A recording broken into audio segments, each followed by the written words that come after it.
il y a comme une opposition dans ce texte. Amen. On nous parle d'un vaillant guerrier, on nous parle de fils d'une prostituée. Amen. Ce que je vois par ici, c'est ceci. L'ennemi, généralement, n'aime pas que les enfants de Dieu aient conscience que, quel que soit les mal que tu as fait, l'Éternel peut toujours t'utiliser. Quel que soit ton background, parce qu'on lui donne le background de l'enfant d'une prostituée. Mais en même temps, on l'appelle vaillant guerrier. Amen. So, moi j'aimerais encourager l'Église ce soir. Amen. Arrêtons de regarder à notre background, arrêtons de regarder à nos erreurs. La Bible nous dit cette fois les justes tombent, cette fois l'Éternel les relève. Amen. So, si tu es tombé dans le passé, cela ne veut pas dire que l'Éternel ne peut pas t'utiliser pour faire sa mission. Amen. Et c'est ce qui se passe ici avec Jephthé. Il est le fils d'une prostituée, mais il est un vaillant guerrier. Amen. L'Éternel peut prendre quelqu'un qui est vil, amen, et lui donner de la valeur. Amen. La façon que l'Éternel regarde, comme on dit, les voies de Dieu et les voies des hommes, c'est vraiment différent. Amen. Voilà pourquoi lorsqu'on avait appelé David, on avait appelé le père de David, on a dit amène-nous tes enfants. Il avait laissé David à côté parce qu'il regardait avec ses yeux d'homme. Il a sorti ce qui était géant. Amen. Et c'est ce qui se passe ici. Personne en Israël ne pouvait penser que Jephthé allait être sélectionné. Amen. Mais Dieu ne fait exception de personne. Or, le pasteur a dit ce soir, demain ou après-demain, n'importe qui peut se tenir devant. Amen. Pour pouvoir donner l'évangile. Amen. Et je suis sûr qu'il y a une question aussi qui se pose ce soir par rapport à ces passages de Jephthé. Pourquoi Yves est devant? Amen. C'est la même chose qu'on a demandé pour Jephthé. Pourquoi lui? Fils d'une prostituée. Amen. On peut aussi se poser la question, mais pourquoi Yves? Amen. Et moi je vous dirais, c'est seulement par la grâce de Dieu. Amen. Parce que je ne pense pas que Jephthé méritait d'être là. Amen. Et si on est là, si je suis là devant, c'est seulement par sa grâce. Amen. Car l'Éternel peut utiliser n'importe qui. Amen. So, lorsque nous continuons, le verset 2 du chapitre 11 nous dit ceci. La femme de Galade lui enfanta des fils. Les fils de cette femme devenus grands chassèrent Jephthé et lui dirent, tu n'hériteras pas dans la maison de notre père, car tu es le fils d'une autre femme. Amen. Ça c'est un point très important et ça se passe dans notre église. Quand je parle de notre église, je parle de l'église corps de Christ aujourd'hui. Amen. On a vraiment cette facilité de pointer les doigts aux autres quand nous pensons que nous sommes meilleurs que les autres. Amen. Mais je vous dis ceci.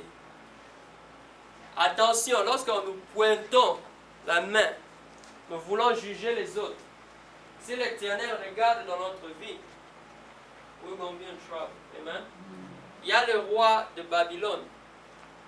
Lorsqu'il avait fait un festin dans sa maison, il a utilisé les coupes qui étaient réservées au sacrifice de Dieu, qui étaient réservées pour l'Église. Amen.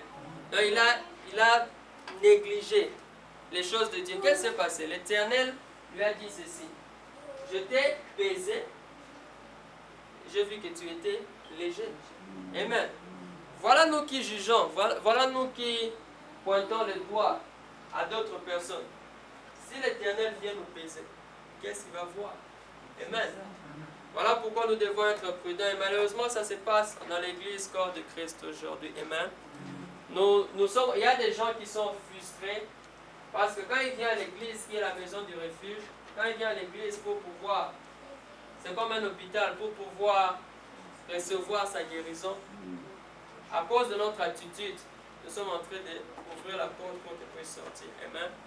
Et voilà ce qui se passe ici. Ils lui disent que toi, tu ne vas pas hériter dans notre maison parce que tu es l'enfant d'une prostituée. Amen. Which is really wrong. Amen. Nous devons, dans l'église, nous devons apprendre à pouvoir nous couvrir. Amen. Quand je dis couvrir, ce n'est pas couvrir les fautes des autres, non. Amen. Être border keeper. Amen. Prier les uns pour les autres. Amen. Aaron nous avait parlé quelque temps du rejet. Amen. Je ne sais pas si vous vous rappelez de cette prédication. Et ici, vous allez voir que Jephthé a souffert du rejet. Parce qu'il a été rejeté. Et quand tu es rejeté, tu vas faire des choses que tu peux regretter après. Amen. So, j'aimerais insister pour le peuple de Dieu pour dire ceci. Ne quitte pas l'église parce que quelqu'un t'a mal parlé. Amen. Amen. Le rejet n'est pas une occasion légitime pour commettre l'erreur. Amen. Je vais simplifier ça. Je vais dire ceci. Je donne un enfant qui est abandonné. Amen. S'il vole, il commet un péché, il ne commet pas un péché. C'est un péché, right? So, le fait d'être abandonné, ça ne te donne pas le droit de pouvoir commettre l'erreur. Amen. So, c'est ce que nous, les enfants de Dieu, l'erreur que nous commettons le plus à l'église. Amen. Vous allez voir pourquoi je parle de cela. Parce que Jephthé va commettre de grandes erreurs juste à cause de son rejet. Amen. So, j'aimerais encourager le peuple de Dieu. Toi qui es en train de laisser un homme ou une femme avoir le contrôle sur tes actions, sur tes émotions, it's a big mistake. Amen. Pourquoi? Les jours où tu meurs, il n'y a aucun de ces personnes qui va se présenter devant toi. Ça sera toi et ton Dieu. Amen. Voilà pourquoi ça ne sert à rien d'avoir les éloges des hommes si l'Éternel te rejette. Amen. Ce qui compte, c'est qu'est-ce que l'Éternel pense de moi. Amen. Amen. Maintenant, regardez un peu cet homme, Jephthé. Il est troublé à cause du rejet dans lequel il est victime. Amen. Ça le conduit à prendre de mauvaises décisions. Nous devons grandir dans notre marche avec Dieu. Amen. Je vous assure, dès qu'on a accepté Christ, c'est une marche où il y a beaucoup des attaques de l'ennemi. Amen. Et si on ne tient pas ferme, si on observe ce que les gens font et on laisse cela influencer nos décisions, nous ne serons pas en mesure de pouvoir avancer dans notre marche avec Dieu. Amen.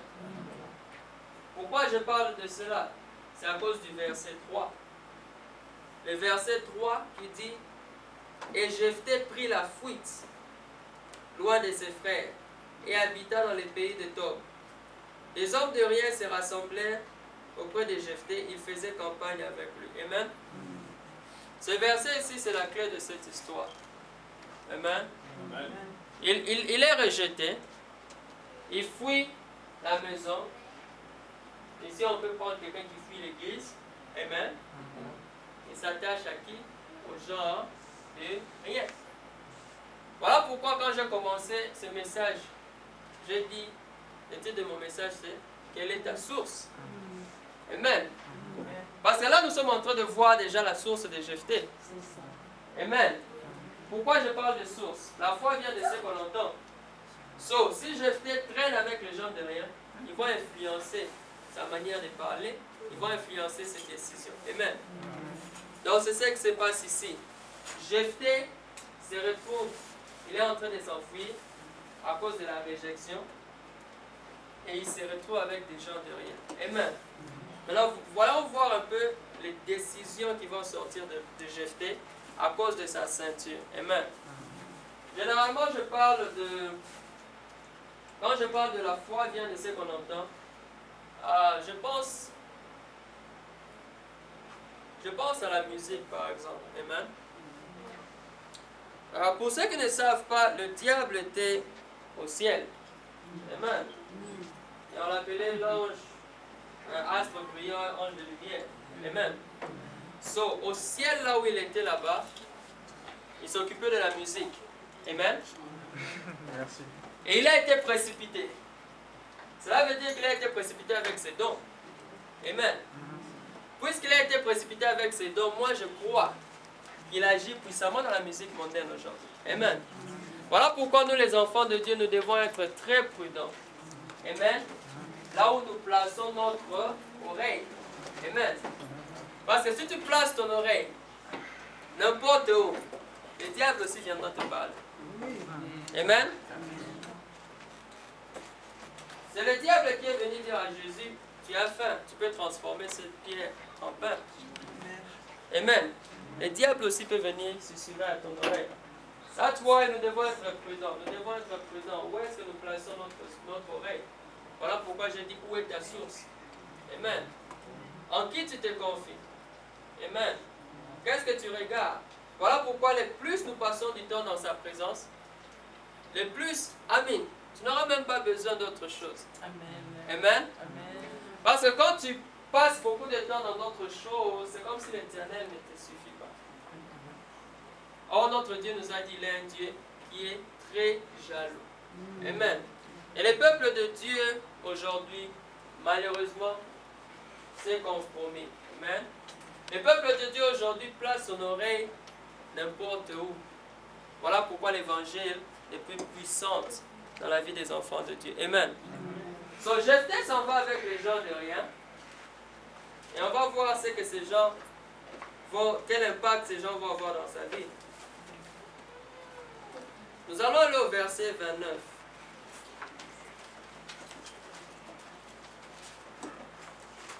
Le verset 29 nous dit ceci. L'Esprit de l'Éternel fut sur Jephthé, qui traversa Galade et Manassé. Il passa à Mitzpah de Galade, et de Mitzpah de Galade, il passa jusque chez les Ammonites. Jephthé fit un vœu à l'Éternel et dit, si tu livres totalement entre mes mains les Ammonites, quiconque sortira des portes de ma maison à ma rencontre, à mon heureux retour, de chez les Ammonites sera consacré à l'Éternel et je l'offrirai en holocauste. Amen. Avez-vous déjà lu ce passage? Amen. Où Jephthé est en train de faire un vœu. Il est en train de faire un vœu à l'Éternel. Il est en train de dire à l'Éternel ceci. Seigneur, je suis en train d'aller à la bataille. Je suis en train d'aller me battre. Mais si tu me donnes la victoire, toute personne qui se présente devant moi, je te donne en holocauste. Maintenant, quand je lis ce passage me trouble. Amen. Parce que la première question que je me pose, je demande à Jephthé, la foi vient de ce qu'on entend. Amen. Ok, Jephthé, tu t'es inspiré de quel verset pour dire ces choses? Amen. C'est la question que je pose à Jephthé. Jephthé, tu t'es inspiré de quel livre de Moïse? Je ne sais pas, de quel livre? De quel livre de la loi tu t'es inspiré pour dire ces choses? Amen. C'est la grande question que je pose à l'Église aujourd'hui. Amen. Voilà pourquoi j'ai dit, quelle est ta source? La source, on la reconnaît, c'est comme le fruit, on reconnaît un arbre par ses fruits. Amen. So, tu n'as même pas besoin de parler, de dire quelle est ta source. On peut juste voir la manière de t'habiller, la manière de parler. On peut savoir ton background, on peut savoir d'où tu viens. So, moi, ces versets me tracassent. Je demande à Jephthé, ok, tu veux faire un vœu à Dieu, c'est bien. Tu lui donnes un homme en sacrifice. Tu t'es inspiré de quel livre? Amen. Voilà pourquoi il y a des hérésies qui sont enseignées. Amen. Parce que les gens n'ont pas la bonne source. Amen. J'étais à UTA il y a quelques jours, la semaine passée. Il y a 2 personnes qui sont venues pour me gagner à Christ. Amen. Moi, je les ai dit, vous êtes en train de pêcher dans un aquarium. J'ai dit, il y a, la moisson est grande. La Bible me dit, il y a peu d'ouvriers. J'ai dit, you're wasting your time with me. Amen. Regarde les gens qui ont le quai du dragon. Vous connaissez le quai du dragon? Vous ne connaissez pas? C'est la nouvelle coiffure là, qui règne là. Voilà. La quai du dragon. Amen. Bon, il y a des gens avec la quai du dragon, ils sont en train de passer. Vous ne leur parlez pas de l'évangile. Amen. Mais tu viens chez moi, tu veux me gagner à Christ. J'ai essayé d'expliquer à cette personne. J'ai eu 2 personnes. J'ai d'abord les témoins. Amen. J'ai expliqué, je suis déjà sauvé. Il y a encore beaucoup de gens à l'extérieur qui ont besoin de Jésus. Allez les chercher. Non, mais tu sais, j'ai dit, oh my God. À UTA, ce sont des Asiatiques. Ils viennent, ils me disent, j'étais en train d'étudier, j'avais mon final. J'ai dit, ok, mets-toi alors, on va discuter. Quand je vous parle des hérésies, amen, voilà pourquoi je demande, c'est quoi ta source, mon frère? Est-ce que tu passes ton temps dans les Écritures comme un béréen? Parce que si tu ne passes pas le temps dans les Écritures, on va te faire manger des coloquettes sauvages. Vous connaissez les coloquettes sauvages? C'est ce qui s'est passé avec Élisée. Amen. Quand ils ont dit prophète, prophète, homme de Dieu, il y a la mort dans les peaux. Les colloquettes, c'était des champignons sauvages qui avaient amené des problèmes dans les ventres et les gens allaient mourir. Élisée a intervenu. Amen. Pourquoi je dis cela? J'ai déjà entendu des hérésies, mais ceux qui m'ont dit, ok, nous voulons te dire seulement, ils ont ouvert leur Bible, ils ont dit, hey, do you believe? Moi, je me demandais si je crois en God the Mothers. J'ai dit, ah, c'est quoi ça? J'ai dit, en tout cas, c'est la première fois que j'entends ça. Il me dit, ok, allons dans Genèse. Il me dit, moi je dis, je sais qu'il y a Dieu le Père, Dieu le Fils, il y a le Saint-Esprit. Non, il m'a dit, il y a un quatrième que nous on veut t'apporter. Et puis ils ont dit, God the Mother. J'ai dit, ok, donne-moi les versets, ouvre ta Bible. Il ouvre sa Bible et me dit, les versets de Genèse où on dit au commencement était la parole, et non, qui dit que le Seigneur a créé l'homme et la femme, il a dit, créons l'homme à notre image et à notre ressemblance. Et c'est ça vraiment les versets que tu peux me donner. Vous voyez un peu la source de ces personnes. Et quand j'ai commencé à donner des arguments, j'ai commencé à donner tous les versets que j'avais en tête. Ils ont dit, we know the same. J'ai dit, non, we are the same. Quand on va partager la parole de Dieu, ils ont dit, non, we are not the same. Ils sont partis. Amen. Voilà pourquoi ce passage ici me trouve. Amen. So, lorsque Jephthé fait son vœu, je pense à Abraham. Abraham, l'Éternel lui avait dit, donne-moi Isaac. Amen. Mais c'est que nous oublions à l'église. Nous voulons faire des sacrifices, mais nous ne voulons pas être obéissants. Ce que Dieu voulait avec Isaac, ce n'était pas les sacrifices quand il a demandé à Abraham et Isaac. Non. Dieu n'avait pas besoin du sang d'Isaac. Amen. Dieu avait besoin de l'obéissance d'Abraham. Voilà pourquoi quand Abraham a voulu tuer, il a dit stop. Bah, je vous dis, Dieu est puissant, mais vous pouvez le laisser tuer puis ressusciter Isaac. Est-ce que c'était difficile? Non. Mais Dieu avait besoin de l'obéissance. Il n'avait pas besoin du sacrifice. Voilà pourquoi, tu vois, Jephthé ici, il veut faire des sacrifices. Tu vois, quelqu'un te dit, il a fait 40 jours de jeûne. C'est des sacrifices. Mais quand il y a quelqu'un dans ta maison, tu chasses la personne, tu dis, la personne est sorcière. Si tu as Dieu, prie pour la personne. Vous voyez un peu ce que je veux dire par là? L'obéissance vaut mieux que le sacrifice. So, ça c'est le premier point. La première erreur de Jephthé. Et tout est parti de d'où? De sa ceinture. Amen. Beaucoup ont quitté les Congo, sont venus ici pour étudier. Amen. Mais ils sont retrouvés dans une ceinture qui les a bloqués. Ils n'ont pas pu évoluer. Amen. C'est vraiment important.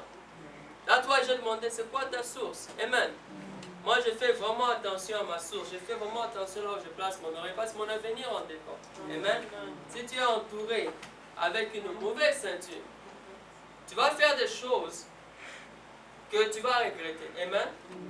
So, ça, c'est le premier point sur l'obéissance. Maintenant, par rapport à ce même passage, le deuxième point, c'est sur l'offrande. Amen.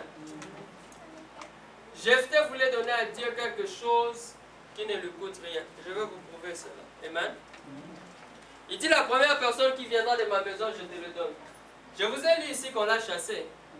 Vous vous rappelez? Oui. On l'a chassé de la maison. Oui. Ce qui veut dire que lui, avec les gens de cette maison, en tout cas, I don't think ils étaient en agreement. Amen. So, ça allait être facile pour lui de donner à Dieu ces gens-là qui l'ont chassé. Amen. Voilà l'erreur que nous commettons à l'église. Amen. Nous venons à Dieu et nous essayons de lui donner des choses qui ne nous coûtent rien. Au lieu de donner à Dieu ce qui ne nous coûte rien, c'est mieux encore de ne pas donner. Amen. Ok, c'est les gestes qui comptent, oui. Mais si tu peux faire mieux et que tu donnes des miettes, il vaut mieux ne pas donner les miettes parce que tu t'attires de problèmes pour rien. Amen. Si tu n'as pas, je comprends. Il y a une femme qui avait donné juste une pièce. L'Éternel a dit c'est elle qui a donné plus que tout le monde. Amen. Si tu n'as pas, 5 $ peut être 10 000 $ pour quelqu'un. Je ne sais pas si vous comprenez ce que je veux dire. Quand c'est tout ce que tu as, tu donnes à Dieu. Quelqu'un peut avoir des millions. Il donne 10 000 $. Toi, tu donnes 5 $. Tu as donné plus que lui. Je ne sais pas si vous comprenez ce que je veux dire. Mais si Jephthé a voulu donner des miettes, il a voulu donner à Dieu, il a dit ok, une personne qui sort de ma maison, je te donne. Je suis sûr que l'Éternel observait, il disait Jephthé, tu ne sais pas encore ce que tu es en train est déclaré. Amen. Deuxième, ce sont les vauriens qui l'entouraient. Parce que si ce n'était pas quelqu'un de sa maison, il pouvait donner les vauriens. C'était facile de donner les vauriens. Tu vois, il se disait sûrement que ça serait un vaurien. Si c'est les vauriens qui viennent, je vais les donner à Dieu. Amen. Maintenant, regardons la confusion dans laquelle Jephthé s'est trouvé. La confusion se trouve dans les versets 34. Je vais lire. Juge 11, 34. Jephthé revint de sa maison à Mispa. Donc il est en train de rentrer, il se dit, ah, donc ce sont les vauriens qui vont venir, bien les gens qui m'ont chassé comme ça. Je dis, Seigneur, voilà. Et le Seigneur a dit, moi je vais te surprendre. Amen. Parce que chez Dieu, Dieu n'est pas impressionné par les sacrifices. Amen. Dieu, c'est l'obéissance. On dit, et voici que sa fille sortit à sa rencontre avec des tambourins et des danses. C'était son unique enfant. À part cela, il n'avait ni fils ni fille. Dès qu'il la vit, il déchira ses vêtements et dit, ah ma fille, tu m'accables, tu m'affliges. Tu es au nombre de ceux qui m'affligent. J'ai trop ouvert la bouche devant l'Éternel. Je ne peux plus rentrer en arrière. Amen. Est-ce que tu peux donner à Dieu quelque chose et dire qu'on est en train de me poignarder? Parce qu'il dit à sa fille, tu es